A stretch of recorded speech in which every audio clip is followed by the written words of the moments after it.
Salam, saudara-saudara yang dikasihi oleh Tuhan kita Yesus Kristus. Selamat datang dan selamat beribadah di Gereja Warai Telabora Kendari.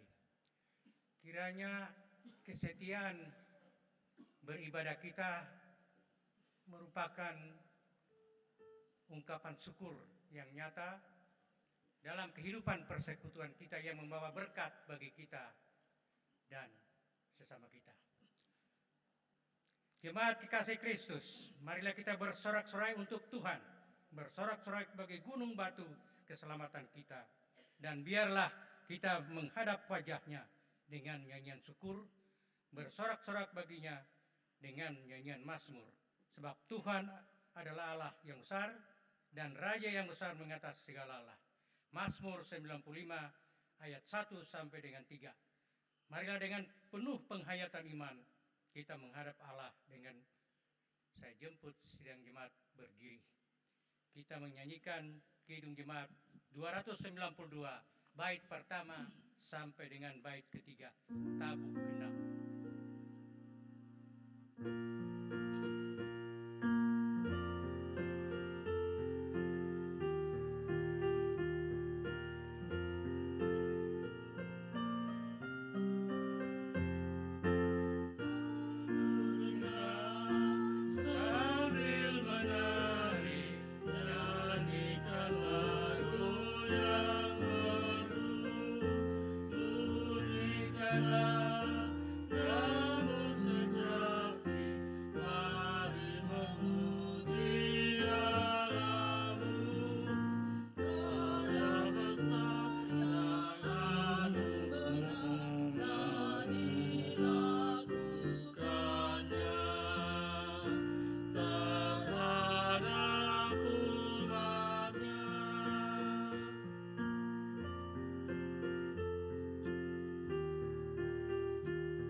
Pertolongan kepada kita ialah di dalam nama Tuhan yang telah menjadikan langit dan bumi.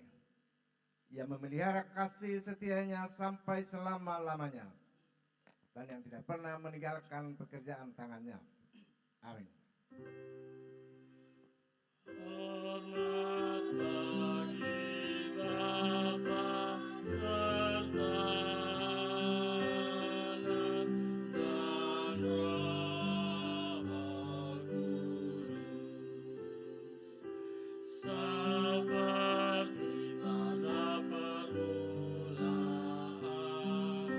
sekarang ini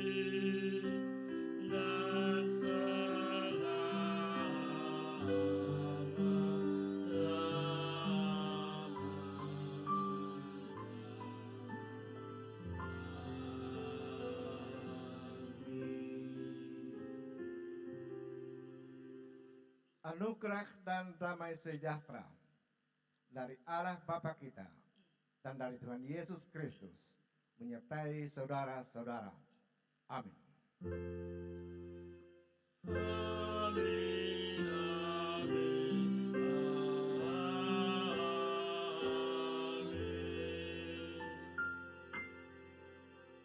Kata Yesus kepada mereka, "Akulah roti kehidupan.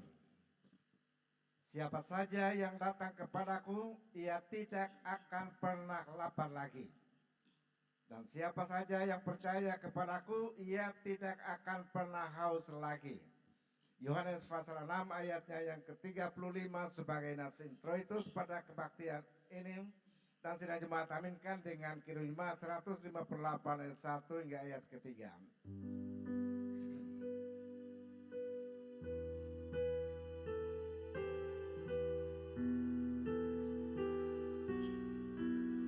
Jemaat disilakan duduk.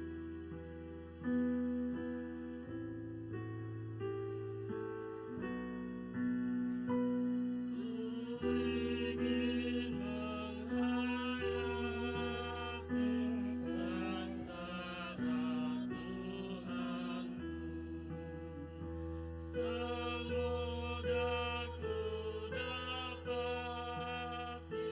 ya Yesus Rahmatmu, beban kesalahanku membuatku lelah. Berilah hidup baru, ya Yesus, tolonglah.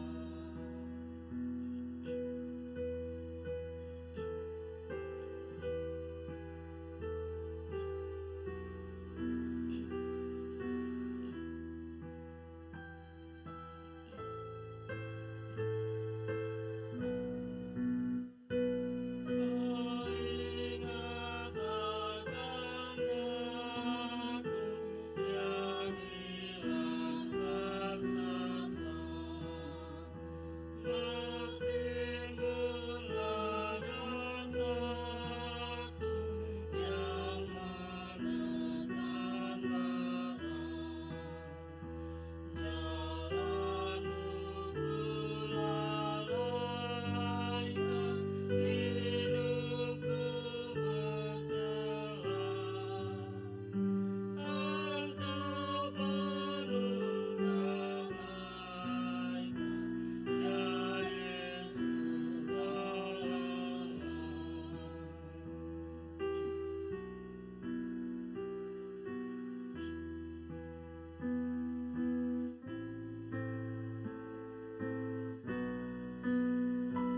Waktu yang kau berikan terbuang olehku, tidak ku perhatikan nasihat sabdamu. Jiwaku menderita dan bergeluh kesah. Oh, sungguh sukacita, ya Yesus, tolonglah. Tuhan menyertai saudara-saudara.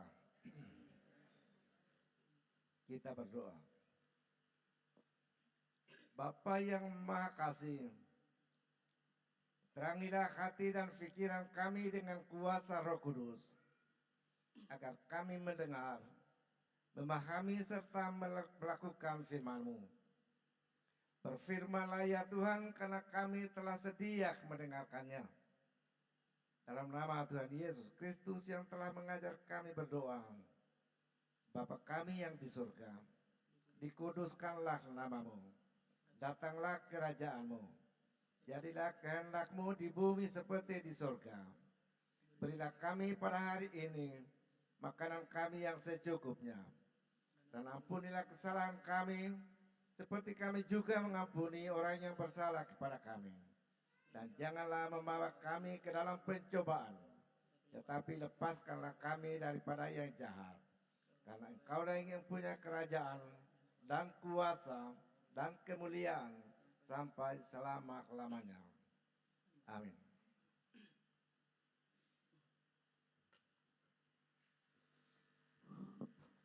Saudara-saudara sidang jemaat yang dikasihi Tuhan Yesus Kristus,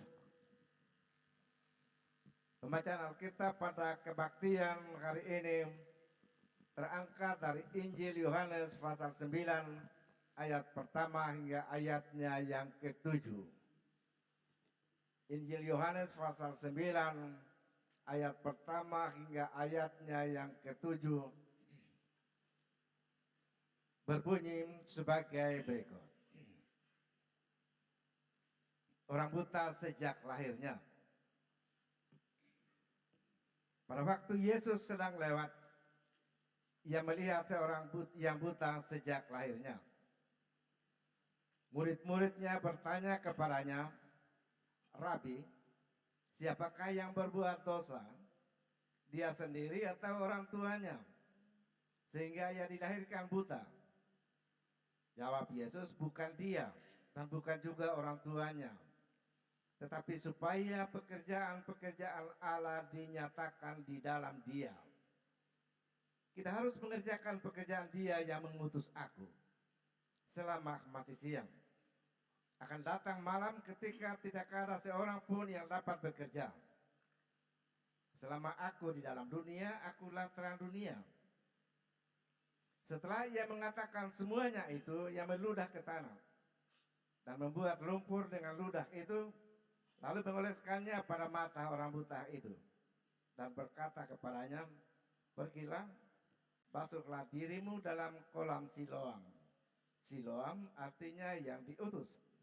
Orang itu pun pergi membasuh dirinya, lalu kembali dan ia dapat melihat.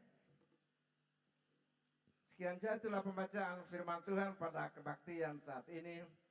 Dan yang berbahagia adalah mereka yang mendengar firman itu, memelihara dan melaksanakan di tengah kehidupan tiap-tiap hari. Haleluya. Haleluya, haleluya, haleluya.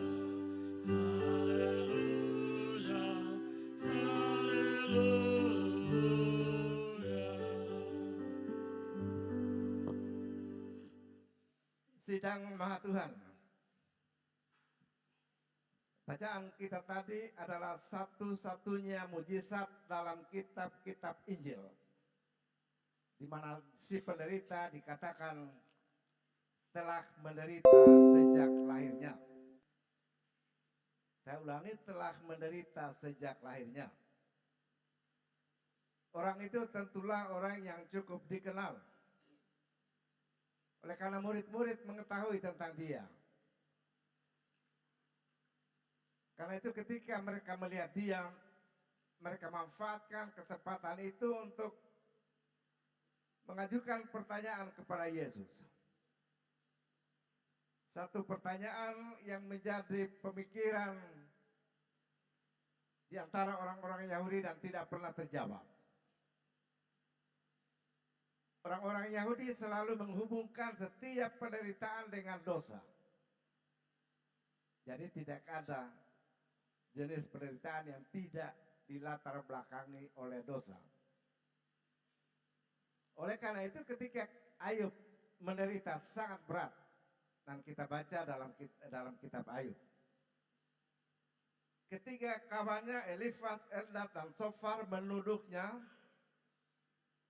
bahwa penderitaan yang berat yang dia alami itu adalah akibat dari dosanya, dosa yang Ayub sendiri telah berbuat.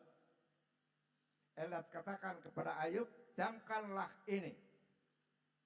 Siapakah yang binasa tanpa bersalah? Dan di manakah orang yang jujur dibinasakan?" Artinya setiap dosa ada disebabkan oleh satu kesalahan. Dan orang yang jujur tidak pernah akan dibinasakan. Ayub 4 ayat 7. Jadi mereka mengajak supaya Ayub mengakui dosanya dan bertobat. Tapi Ayub tetap pada pendiriannya bahwa ia sama sekali tidak melakukan kesalahan apapun. Saudara-saudara, mengenai hubungan antara penderitaan dan dosa, memang mempunyai sejarah yang panjang. Dan kitab Ayub ditulis untuk menjawab pertanyaan ini. Mengapa orang percaya menderita? Dan pemikiran seperti itu sebenarnya juga terdapat di antara kita orang-orang Kristen. Seringkali terjadi kalau ada seorang anggota yang menderita sakit keras atau terkena bencana, dia akan bertanya, Pak Pendeta, apakah dosa kesalahan yang saya lakukan sehingga saya harus kena penderitaan seperti ini? Jadi orang itu merasa bahwa penderitaannya, sakit penyakitnya adalah hukuman Tuhan atas dosa tertentu yang ia lakukan. Dan pemikiran seperti itu, saudara-saudara, juga terdapat di antara murid-murid Yesus sebagai orang Yahudi. Seperti yang kita baca dalam Injil Yohanes pasal 9. Kalau kita baca seluruh ayatnya. Tadi kita baca hanya sehingga pada ayatnya yang ketujuh saja. Yang mengisahkan bahwa si buta itu kembali mencelik matanya. Juga murid-murid berasumsi bahwa di mana ada penderitaan, di situ pasti ada dosa. Karena itu mereka bertanya kepada Yesus, Rabi, orang ini, kata mereka, adalah buta. Siapakah yang berbuat dosa? Ia sendiri atau orang tuanya? Ayat 2. Coba saudara-saudara pikir. Kalau kebutaannya itu disebabkan oleh dosa yang dilakukannya sendiri, bagaimana mungkin? Sebab ia belum lahir. Ia masih dalam kandungan ibu. Dan di antara orang-orang Yahudi memang ada pemikiran seperti itu. Bahwa seseorang dapat berdosa sejak dari dalam kandungan ibunya. Alternatif lain yang ditanyakan oleh para murid ialah, apakah penderitaan itu disebabkan oleh dosa orang tuanya? Dalam perjanjian lama memang ada gagasan bahwa anak-anak mewarisi dosa-dosa orang tuanya. Kita baca dalam kitab Keluaran 20 ayat 5, bahkan sampai pada keturunan yang ketiga dan keempat. Cukup panjang.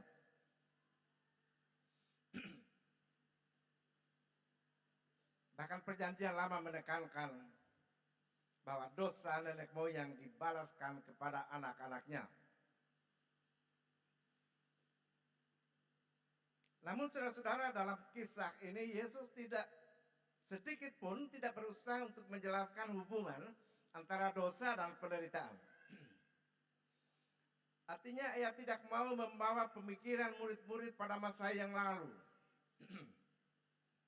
Apakah anak ini berbuat dosa atau orang tuanya? Tapi sebaliknya Yesus membawa murid-muridnya melihat ke depan. Yani apa makna dari penyakit kebutaan itu? Baik bagi orang itu sendiri, si buta itu sendiri, maupun bagi orang lain dan terutama bagi Tuhan.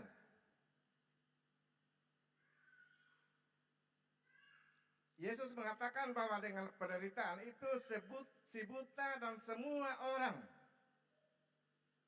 akan melihat apa yang Tuhan akan perbuat terhadap dirinya. Apa yang Tuhan dapat perbuat terhadap dirinya, kebutaannya itu. Tentu tersirat di dalam perkataan Yesus ini tentang mujizat. Bahwa orang buta itu dapat melihat. Tuhan dapat buat dia melihat. Saudara-saudara, bagi Yohanes, setiap mujizat yang dilakukan oleh Yesus itu adalah tanda dari kemuliaan dan kuasa Allah. Pertama, Yohanes menekankan bahwa mujizat-mujizat yang dilakukan oleh Yesus adalah tanda dari kemuliaan dan kuasa Allah. Sedangkan bagi penulis Injil Sinoptis itu Injil Matius, Markus, Lukas. Sinoptis artinya persamaan. Ada persamaan isi ayat-ayat antara ketiga Injil ini. Injil Sinoptis menekankan bahwa mujizat-mujizat yang dilakukan oleh Yesus itu adalah demonstrasi atau pernyataan dari belas kasihan Yesus. Sekali lagi, demonstrasi atau pernyataan dari belas kasihan Yesus. Sebagai contoh, ketika Yesus melihat orang banyak yang lapar dan kelelahan sepanjang hari mereka mengikuti Dia, timbul belas kasihan kepada mereka. Belas kasihan Yesus kepada mereka. Sebab Yesus katakan mereka seperti domba yang tidak bergembala. Markus 6 ayat 34. Karena itu Yesus memberi mereka makan. Dan kita tahu ceritanya. 5.000 orang ditambah dengan perempuan dan anak-anak diberi makan. 4.000 orang, 2 kali Yesus memberi makan. Pada waktu seorang berpenyakit kusta, itu penyakit kulit yang sangat menjijikkan dan mengerikan. Dengan putus asa datang kepada Yesus, jikalau Rab engkau mau, engkau dapat menyembuhkan aku. Ia minta kepada Yesus supaya ditahirkan. Dan dikatakan, maka tergeraklah hati Yesus oleh belas kasihan. Belas kasihannya terhadap orang kusta itu, Markus 1 ayat 4. Jadi saudara-saudara, kita dapat simpulkan baik melalui pemahaman melalui Injil Yohanes maupun Injil-Injil Sinoptis, kita dapat simpulkan bahwa mujizat-mujizat yang dilakukan oleh Yesus menunjukkan kemuliaan Allah melalui belas kasihannya. Saya ulangi. Mujizat-mujizat yang dilakukan oleh Yesus menunjukkan kepada kita kemuliaan Allah melalui belas kasihannya kepada kita orang berdosa. Jadi saudara-saudara, setiap penderitaan, sakit penyakit, bencana, kedukaan, dan lain sebagainya, itu adalah kesempatan kepada kita untuk mengalami kemurahan Tuhan dalam hidup kita. Itu makna yang kedua. Setiap penderitaan yang kita alami merupakan kesempatan bagi kita untuk mengalami kemurahan Tuhan, untuk mengalami kuasa Tuhan dalam hidup kita. Maksudnya saudara-saudara begini, kalau seorang yang tidak mengenal Tuhan, tidak sungguh-sungguh percaya, mengalami penderitaan atau bencana atau apapun namanya, orang itu akan sangat kecewa. Ia akan putus asa. Bahkan seringkali sampai bunuh diri, gantung diri. Karena tidak mampu lagi mengalami penderitaan itu. Atau mempersalahkan orang lain. Tapi kalau kita yang sungguh-sungguh percaya kepada Tuhan, mengalami penderitaan, sakit penyakit atau apapun bentuknya, penderitaan itu justru akan membuat kita bertambah kuat dalam iman. Akan membuat kita bertambah kuat dalam iman. Akan membangkitkan kesabaran. Kesabaran itu buah Roh Kudus. Dari 9 buah Roh Kudus dalam Galatia 5 ayat 22-23. Yang pertama adalah kesabaran. Begitu juga 9 ciri kasih, yang pertama adalah kesabaran. Dan kesabaran itu muncul ketika kita mengalami penderitaan dalam segala bentuknya. Penderitaan itu akan membuat kita semakin tekun dalam doa, yang berujung pada penyerahan diri sepenuhnya kepada Tuhan. Jadi penderitaan selalu mempunyai makna positif dalam hidup kita. Kita akan semakin didekatkan dengan Tuhan.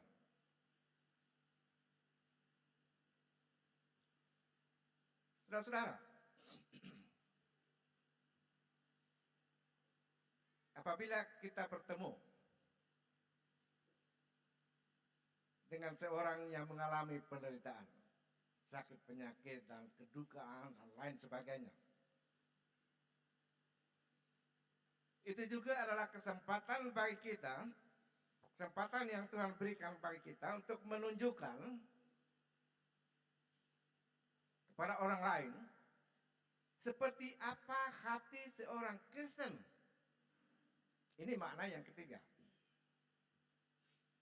Kesempatan yang Tuhan berikan kepada kita kalau kita bertemu dengan seorang yang dalam penderitaan dan membutuhkan pertolongan, itu merupakan kesempatan kepada kita untuk menunjukkan seperti apa hati seorang Kristen. Apakah ia memiliki hati yang seperti hatinya Yesus, hati yang berbelas kasihan? Ada contoh saudara-saudara. Ini contoh yang nyata. Seorang anggota jemaat Orel. Jadi bukan seorang jemaat Orel. Dia bepergian dengan sepeda motor. Bepergian jauh.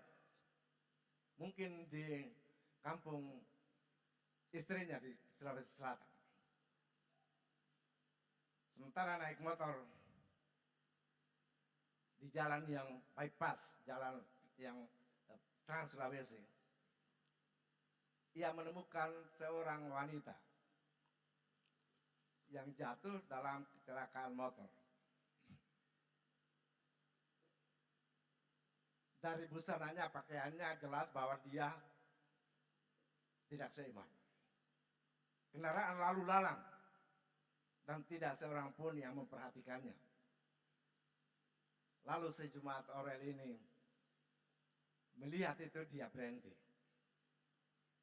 Dia angkat motornya berdiri, lalu dia berikan pertolongan seperlunya. Ketika ia tunduk,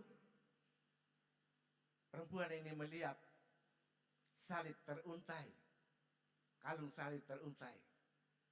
Lalu dia bertanya, "Bapak seorang Kristen?" Dan si orang ini menjawab, "Iya, saya orang Kristen." Dalam kesempatan itu saudara-saudara, si orang ini menunjukkan kepadanya hati Yesus. Hati yang berbelas kasihan tanpa menuntut balas dan lain sebagainya. Itu makna ketiga saudara-saudara dari setiap penderitaan yang kita alami. Melalui pertolongan dan bantuan yang kita berikan kepada seseorang yang berada dalam kesusahan yang berat, kita menunjukkan kemuliaan Tuhan kepada orang itu. Dan ini yang tidak pernah kita sadari. Kalau kita menolong seseorang, kita hanya tahu itu kita lakukan oleh karena keluarga atau filantropis, perkemurahan hati. Tapi lebih dari itu saudara-saudara, kalau kita melakukannya dengan sungguh-sungguh sebagai seorang pengikut Kristus, maka dengan cara itu kita menunjukkan kemuliaan Allah. Jika kita menolong mereka yang menderita, yang berada dalam kesulitan hidup, kesakitan, duka cita, maka pada waktu itu Tuhan menggunakan kita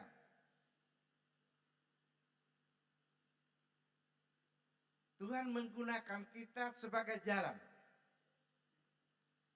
Jalan di mana Tuhan mengirim pertolongannya kepada orang itu. Saya ulangi, kalau kita menolong seorang yang mengalami kesusahan, penderitaan, berdasarkan dorongan iman, maka pada waktu itu kita menjadi jalan dari Tuhan, di mana Tuhan datang untuk menolong orang itu melalui kita.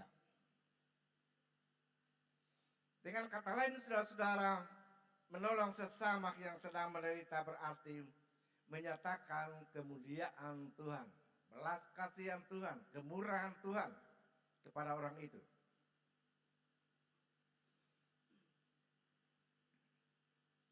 Saudara-saudara yang saya kasih dalam Tuhan,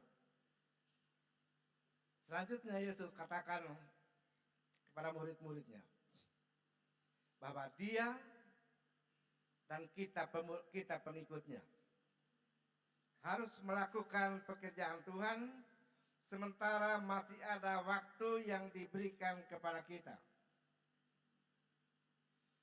Harus melakukan pekerjaan Tuhan sementara masih ada waktu yang diberikan kepada kita.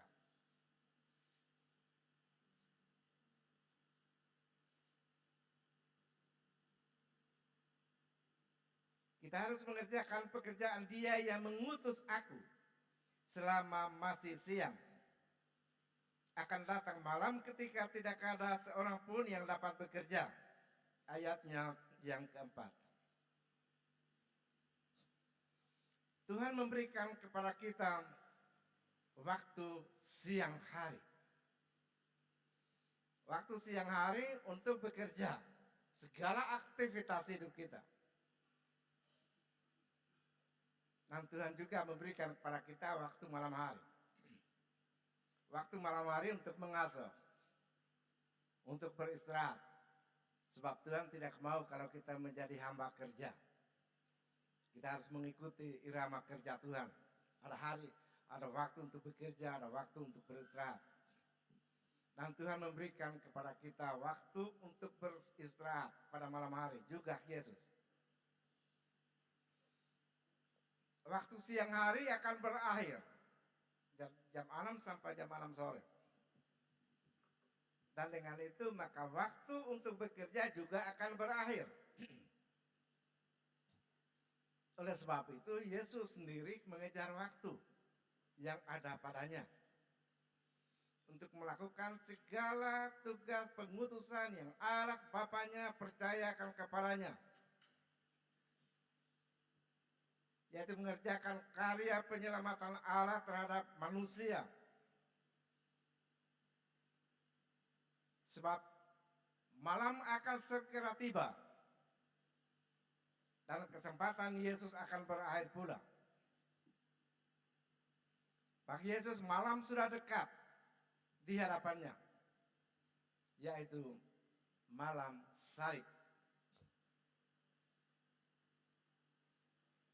Sama seperti Yesus yang adalah Tuhan dan Guru kita. Maka kita pun diberi waktu untuk bekerja pada siang hari. Waktu dan kesempatan kita hanya sekian itu saja. Sangat singkat. Karena itu apa yang harus kita lakukan, kita harus selesaikan dalam waktu itu tanpa menunda. Kita harus bekerja, meneruskan segala tugas-tugas dan tanggung jawab kita yang Tuhan berikan kepada kita.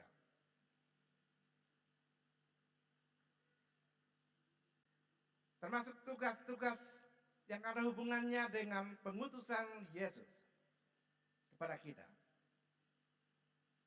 Yesus katakan kepada murid-muridnya, sama seperti Bapa mengutus aku, demikian pula aku mengutus kamu. Yohanes 20 ayat 21. Markus 16 ayat 16 juga. Yohanes katakan, penulis surat Injil Markus katakan, setelah Yesus naik ke surga, ia masih terus bekerja bersama murid-muridnya. Dan Yesus tidak berdiam diri di surga. Setelah Yesus naik ke surga, ia tidak mau lagi bekerja sendiri.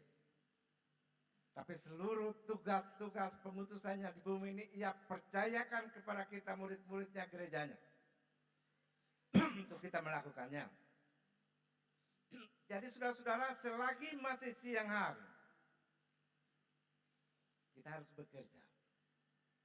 Kita harus melakukan pekerjaan-pekerjaan yang Tuhan percayakan kepada kita. Jangan sekali-kali mengulur waktu. Karena waktu lain itu mungkin sudah tidak akan terulang lagi. Ada pepatah orang Inggris yang berbunyi, "Don't wait until tomorrow. What you can do today." Jangan menunggu sampai besok. What you can do today. Apa yang kamu dapat kerjakan pada hari ini. Jadi kewajiban kita saudara-saudara ialah memanfaatkan waktu sebaik-baiknya sebagai karunia Tuhan. Baik dalam pelayanan pekerjaan Tuhan di tengah sidang Jumat, dalam pelayanan terhadap sesama manusia, dalam pelayanan terhadap masyarakat dan bangsa menurut profesi masing-masing, maupun secara khusus pelayanan pekerjaan di tengah keluarga, rumah tangga, di tengah hidup pernikahan dan berumah tangga kita.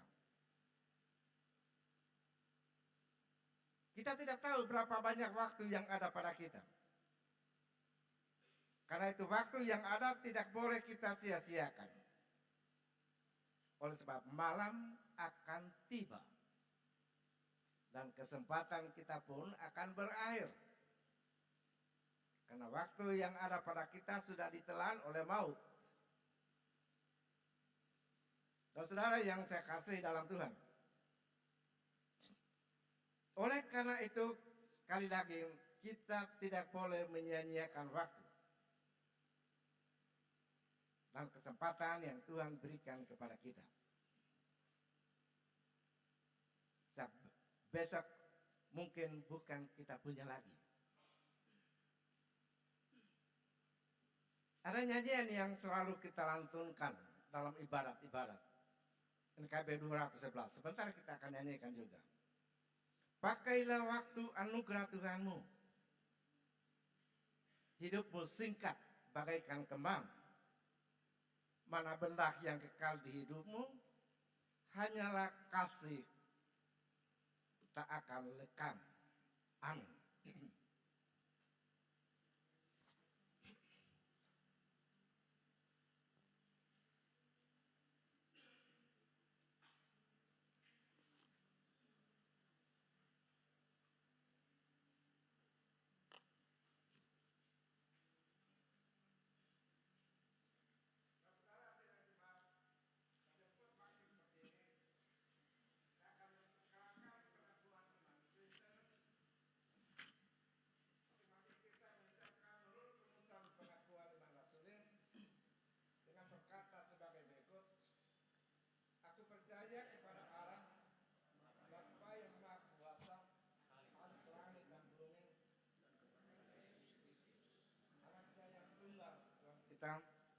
Yang dikandung dari Roh Kudus, lahir dari anak darah Maria, yang menderita di bawah pemerintahan Pontius Pilatus, disalibkan, mati dan dikuburkan, turun ke dalam kerajaan maut.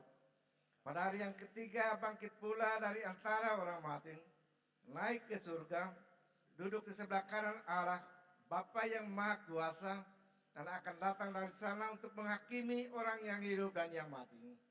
Aku percaya kepada Roh Kudus, gereja yang kudus dan am, persekutuan orang kudus, pengampunan dosa, kebangkitan daging, dan hidup yang kekal. Amin. Jemaat kembali.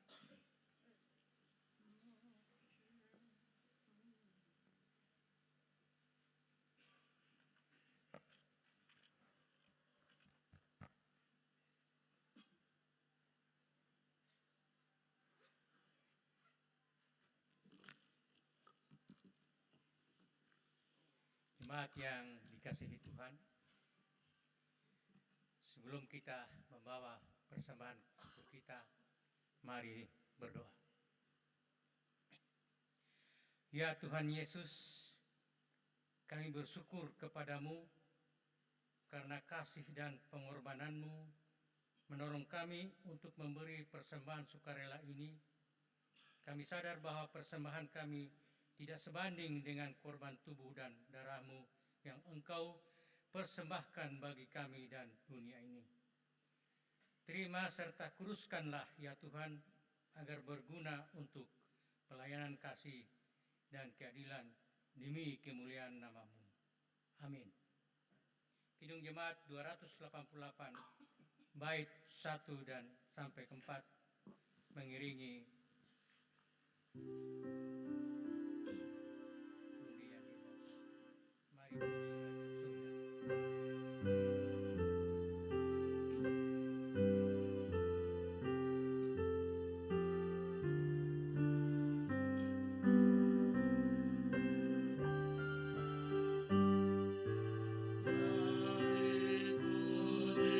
Raja Sorga bersembah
Tuhan menyertai saudara-saudara. Kita berdoa. Ya Tuhan, pimpinlah kami dengan Roh-Mu, supaya kami dapat memahami dan menghayati kabar keselamatan yang diberitakan melalui pelayanan perjamuan kudus ini. Amin. Penetapan perjamuan kudus.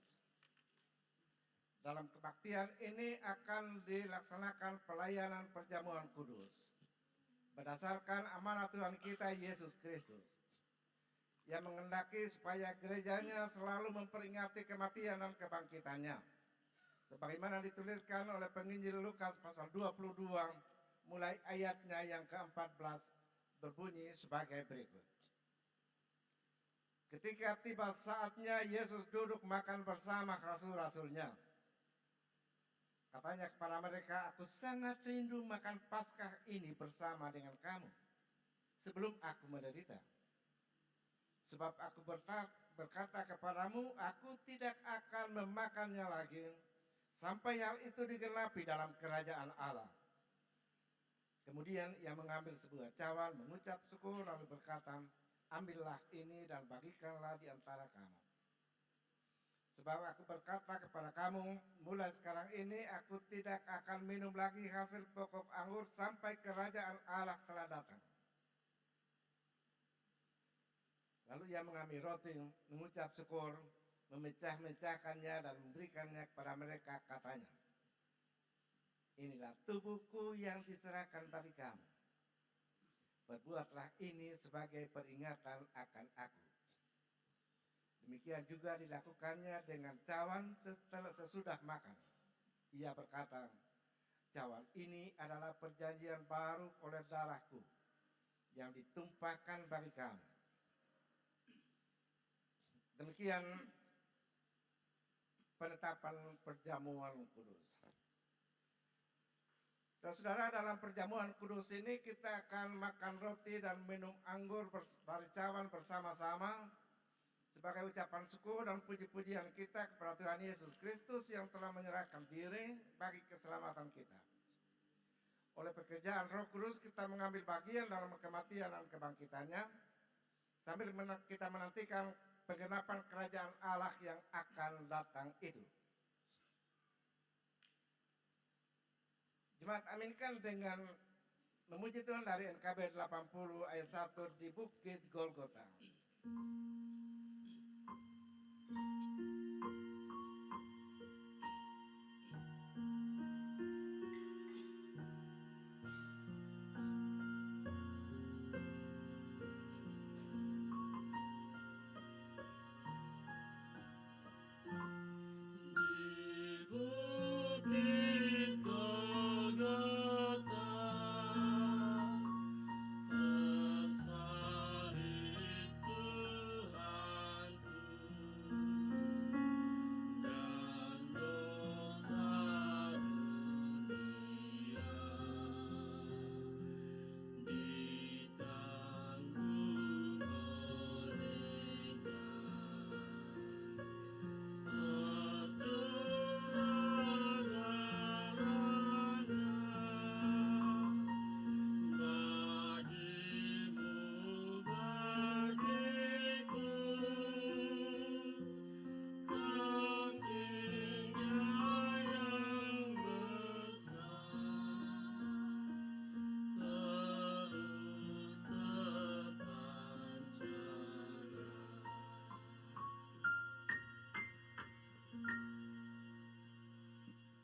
Saudara-saudara yang dikasihi Tuhan, perjamuan kudus ini adalah peringatan akan kematian dan kebangkitan Tuhan Yesus Kristus. Karena itu janganlah hati dan pikiran kita terikat pada roti yang kelihatan ini. Melainkan hendaklah kita mengarahkan hati kita kepada Tuhan Yesus Kristus. Kita berdoa. Ya Tuhan, kasihanilah kami orang-orang berdosa ini. Amin. Saudara-saudara, marilah karena segala sesuatu telah tersedia bagimu.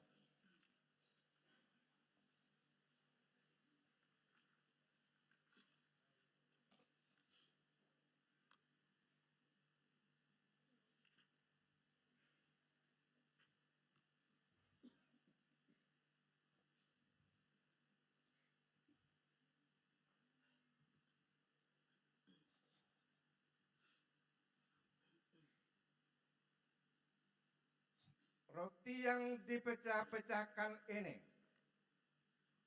adalah persekutuan dengan tubuh Tuhan kita Yesus Kristus.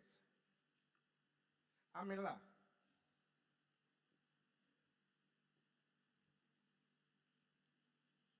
Cawan pengucapan syukur ini yang kita pakai untuk mengucap syukur adalah persekutuan dengan darah Tuhan kita Yesus Kristus.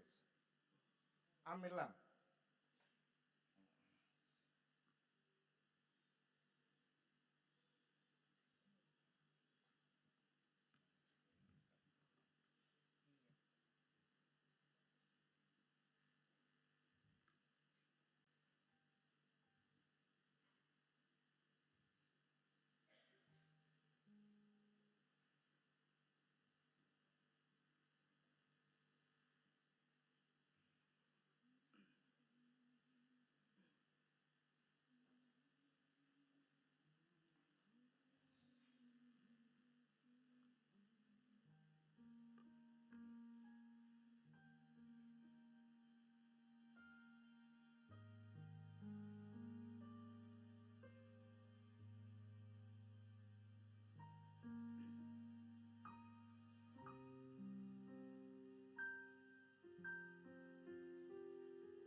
Makanlah. Yesus berkata, inilah tubuhku yang telah diserahkan bagi kamu. Perbuatlah ini untuk peringatan akan aku.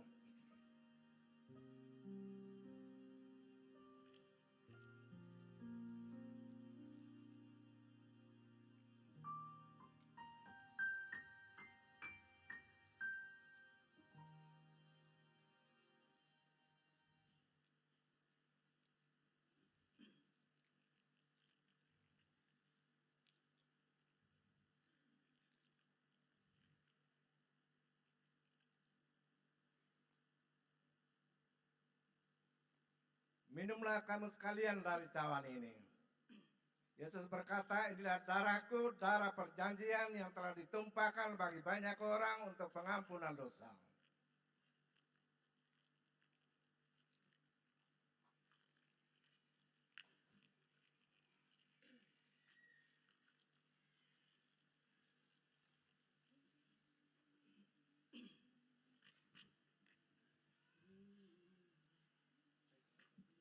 Semoga Allah sumber pengharapan memenuhi kamu dengan segala sukacita dan damai sejahtera dalam iman kamu, supaya oleh kekuatan Roh Kudus kamu berlimpah-limpah dalam pengharapan. Amin.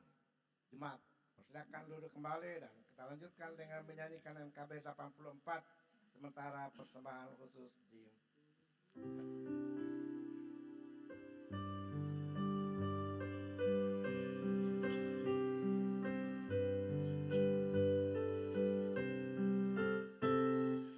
Kuberikan bagimu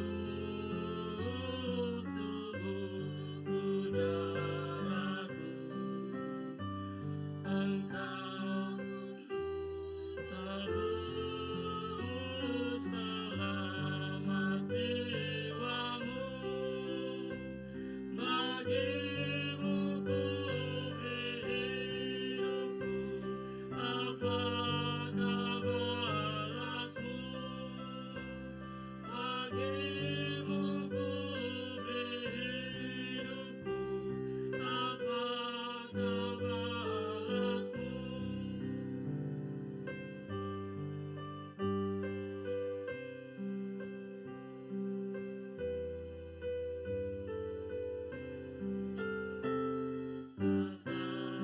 Kataku mulia dan bunga yang gelap, telah ku tinggalkan demi dunia gelap. Ku tinggalkan semuanya, apakah balasmu? Ku tinggalkan semuanya, apakah balasmu?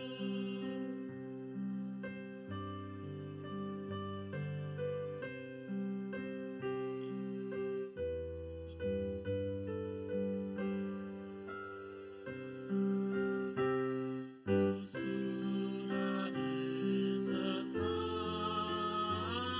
tersiksa dan pedih, supaya hilanglah dosamu yang keji. Ku pikul salib bagimu, apakah balasmu? Ku pikul salib bagimu, apakah balasmu?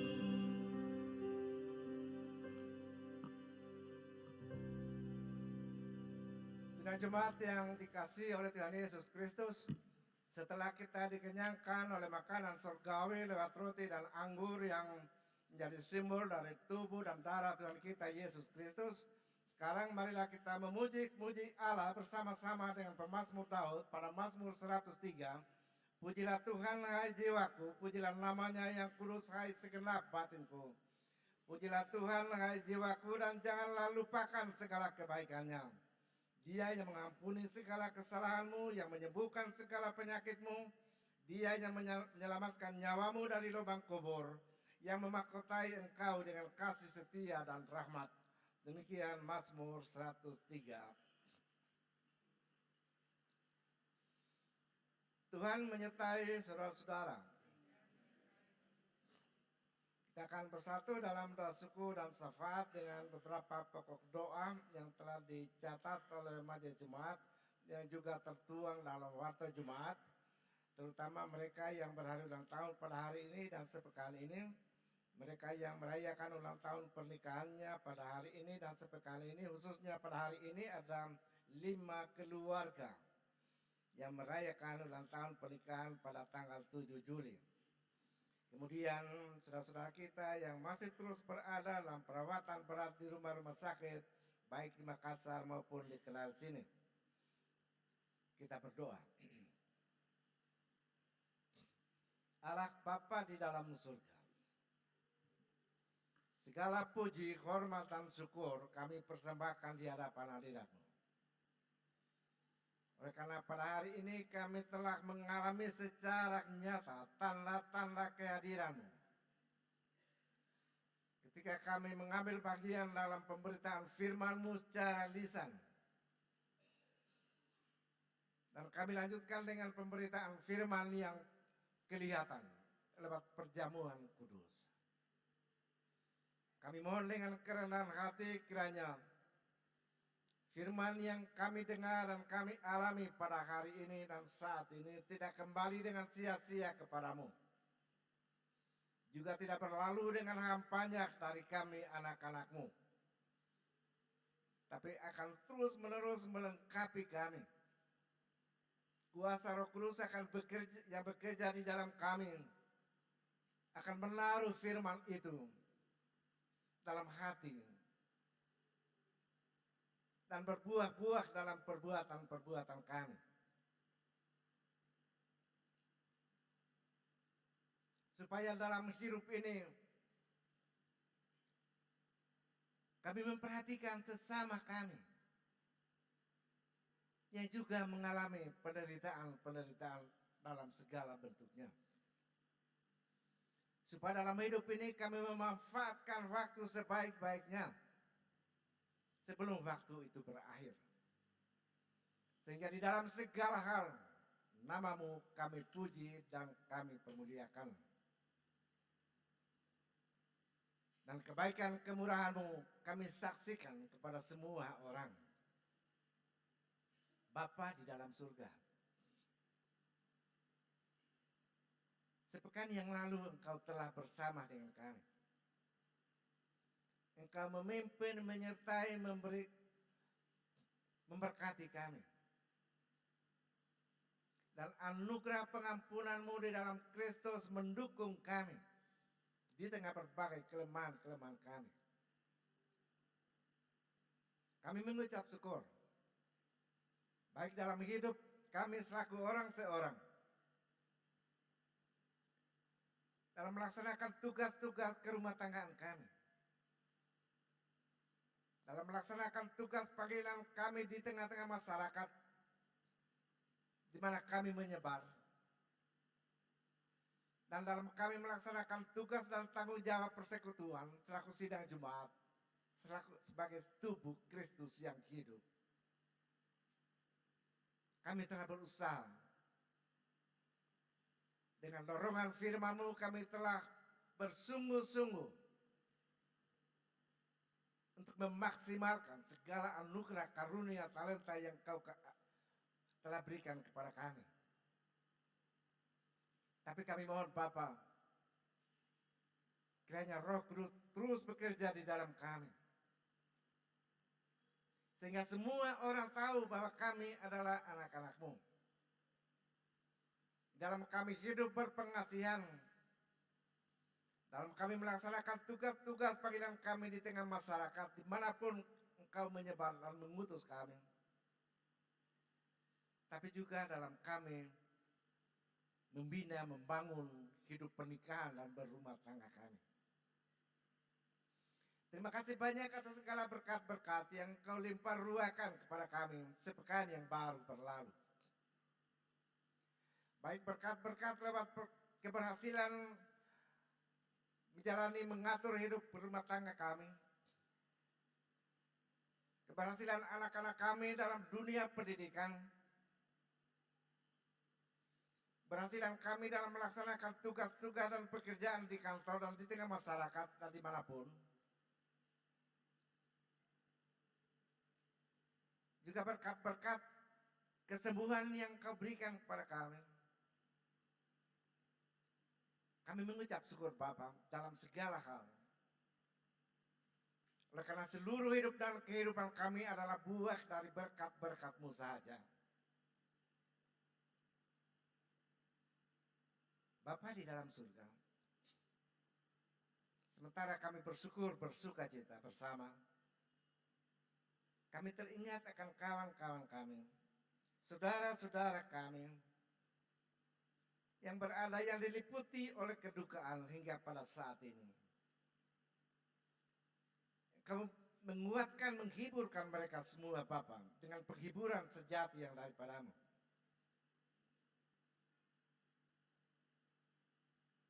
Keluarga almarhum Agus Waliman, keluarga almarhumah Irene Yusmita Yusuf Lumba, dan banyak lagi keluarga di antara kami anak-anakmu yang masih diliputi oleh duka cita yang berat.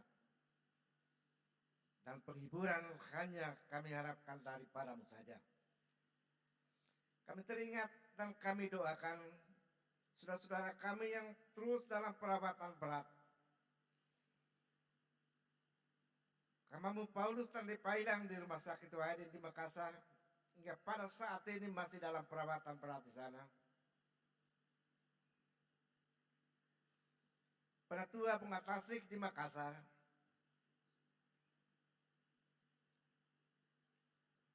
Hamamu Anton Toma dalam perawatan di rumah sakit.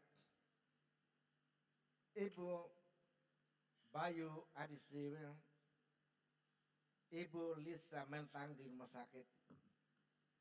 Dan banyak lagi anak-anakmu ya Bapak yang kami tidak sebutkan nama mereka satu persatu. Pun mereka yang berada di rumah-rumah masing-masing menantikan pemulihan, mujizat pemulihan dan kesembuhan daripadamu, yang setiap waktu menengadah ke surga. Kami mendoakan mereka semua Bapa. Bahkan di tengah persekutuan sidang jemaatmu saat ini, banyak yang datang dengan tubuh-tubuh yang terkulai lemah karena sakit penyakit, ataupun karena faktor ketuaan yang mengakibatkan kelemahan fisik, kelemahan tubuh. Bapa, kami serahkan doa ini ke dalam tangan-Mu bagi mereka semua yang dalam kelemahan tubuh dan sakit penyakit.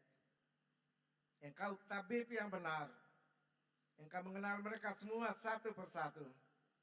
Engkau mengetahui cara penyakit dan cara penyembuhan mereka. Karena itu kami serahkan mereka dalam tangan kuat kuasa-Mu, sambil bermohon dengan kerendahan hati selaku sidang Jumat, agar mujizat pemulihan dan kesembuhan Engkau kiranya berkenan mengaruniakan kepada mereka. Kami juga mendoakan para dokter, perawat, juru rawat, pegawai rumah sakit yang siang malam berlelah melaksanakan tugas pelayanan kemanusiaan yang mulia itu. Engkau kiranya menyucikan, memberkati segala usaha dan pekerjaan mereka sebagai bagian dan persembahan hidup kepadamu. Kami juga mendoakan semua anggota keluarga yang dengan setia mendampingi, merawat kekasih-kekasih mereka dalam penderitaan itu, supaya mereka terus, kesabaran mereka terus bertumbuh, dan doa mereka tertuju kepadamu. Bapa di dalam surga, selaku sidang Jumat-Mu kami hendak berdoa bagi pelaksanaan semua program pelayanan yang telah disusun oleh Majelis Jemaat. Kiranya oleh tuntunan Roh-Mu yang kuasa, Roh-Mu yang kudus, para hamba-hamba-Mu, pendeta, penatua, diaken, pengurus perkat kategori, guru-guru sekolah minggu, pemandu nyanyian Jumat, pimpinan kor, paduan suara, kiranya mereka semua terus menjadi alat-alat yang hidup dalam tangan-Mu untuk melaksanakan tugas-tugas pelayanan dalam pembangunan sidang Jumat-Mu di Oret Laborang, Klasis Kendari dan Gesultra pada umumnya.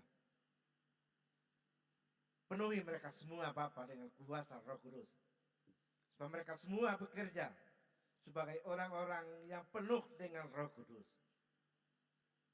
sehingga sidang Jumat-Mu yang besar di Gesultra, Klasis Kendari dan Orel khususnya sungguh-sungguh dibangunkan menjadi tubuh Kristus yang kuat, yang indah, yang cantik, yang menarik semua orang, sehingga lebih banyak orang yang percaya kepadamu. Bapa di dalam surga, Kami hendak mendoakan bangsa dan negara kami. Khususnya kepala negara, presiden, wakil presiden, dan semua aparat di bawahnya, instansi di bawahnya. Dalam peralihan estafet kepemimpinan bangsa sekarang ini, bersama dengan calon presiden dan wakil presiden yang sudah terpilih, kami gerejamu mendoakan mereka semua kepadamu Bapa, dalam memimpin dan membangun bangsa yang besar dan majemuk ini, penuh dengan persoalan dan kemelut. Kami gerejamu bermohon, kiranya engkau terus menyatakan kuasamu dan penyertaanmu. Dan engkau memberkati kehadiran kami gerejamu di tengah bangsa yang besar ini. Sebagai bagian dari gerejamu di seluruh dunia, kami hendak berdoa bagi situasi kehidupan bangsa-bangsa sekarang ini yang penuh dengan ketakutan-ketakutan, ancaman-ancaman. Kami mohon engkau dari surga terus bekerja.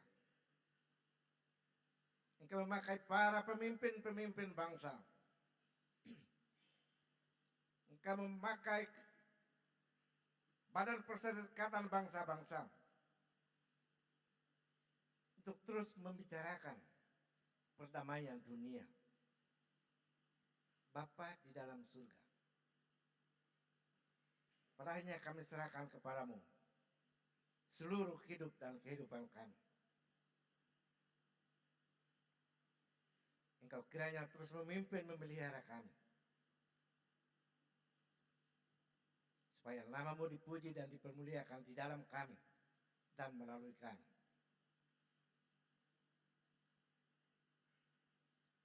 Dalam nama Tuhan Yesus Kristus kami berdoa. Amin.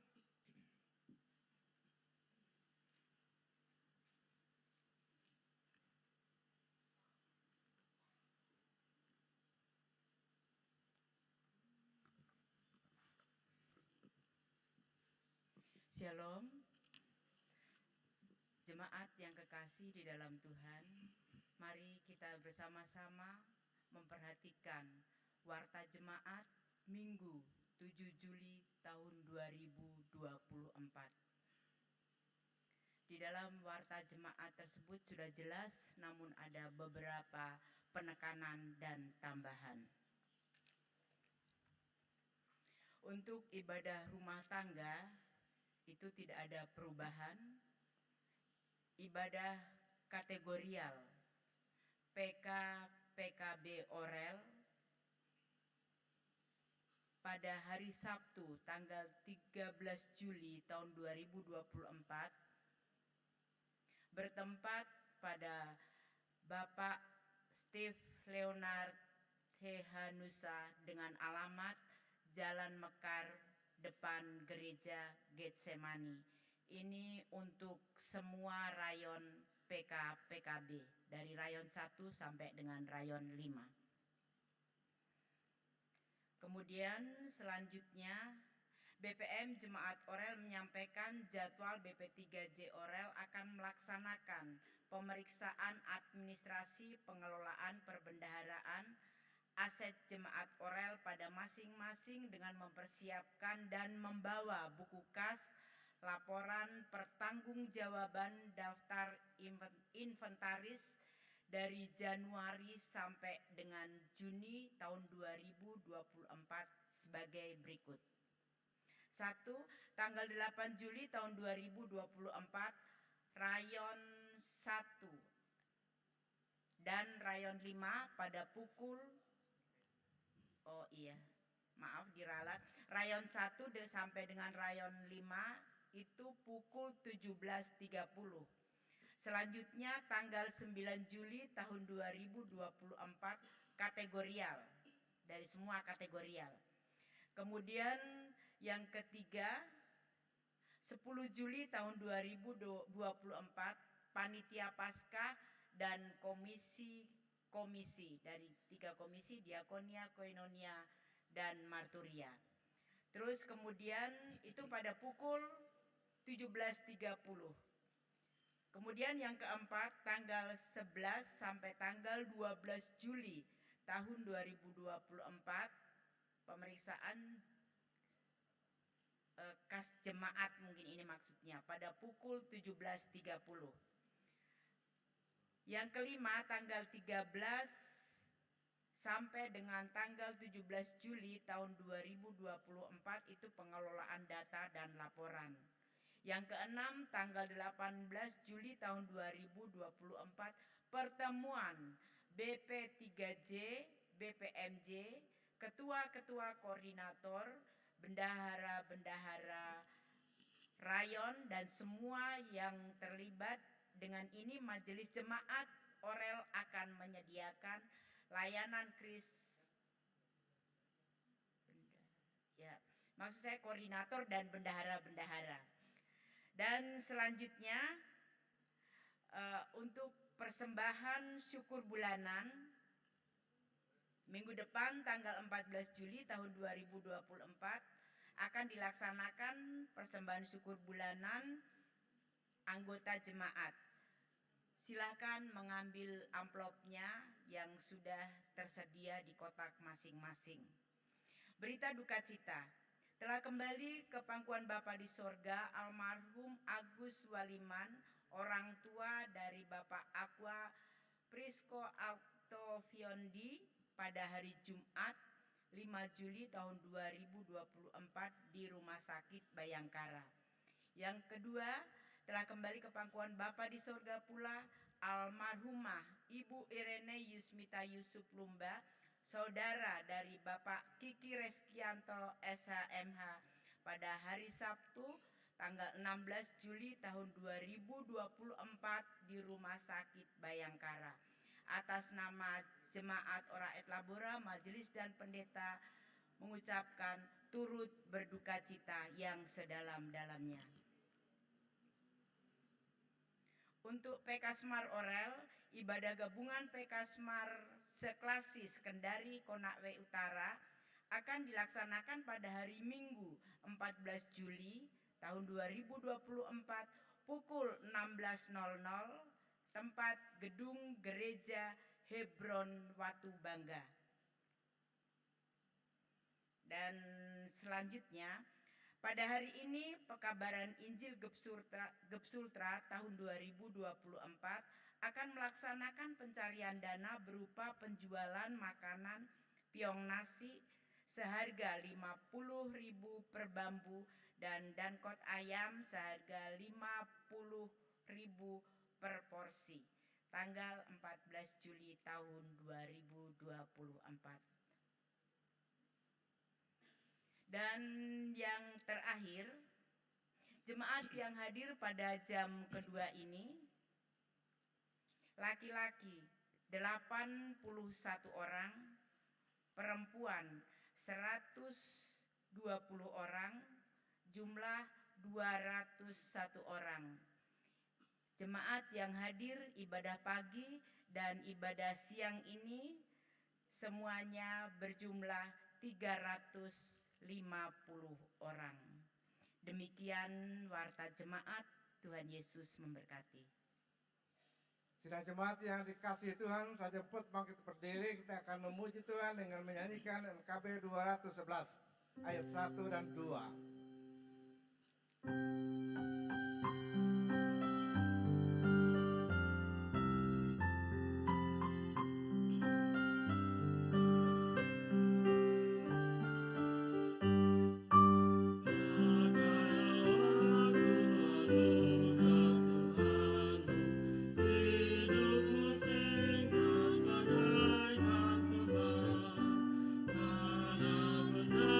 Yang kekal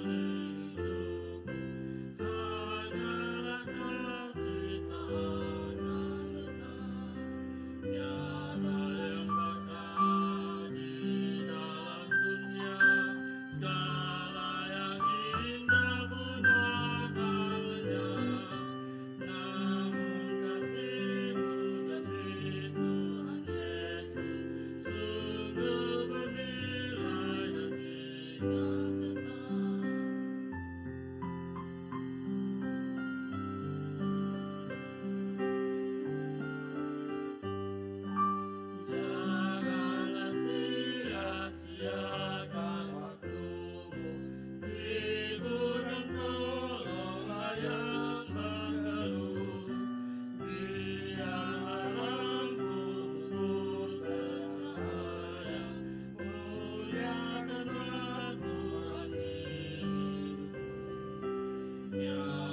Pulanglah dengan sejahtera dan terimalah berkat Tuhan. Tuhan memberkati engkau dan melindungi engkau. Tuhan menyinari engkau dengan wajah-Nya dan memberi engkau kasih karunia. Tuhan menghadapkan wajah-Nya kepadamu dan memberi engkau damai sejahtera. Amin.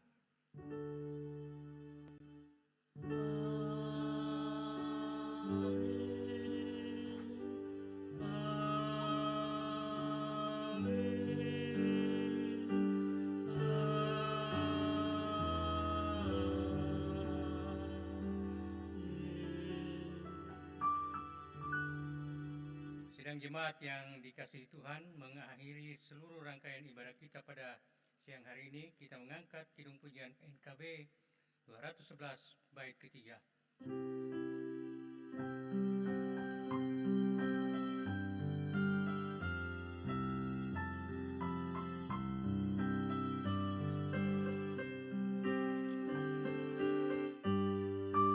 Karya jarimu demi Tuhan Yesus, kan dihargai benar oleh-Nya. Kasih yang sudah kau tabur di dunia, nanti kau tuai di sorga mulia. Tiada yang bakal di dalam dunia, segala yang indah pun akan lenyap. Namun kasih-Mu demi Tuhan Yesus sungguh bernilai dan kekal tetap.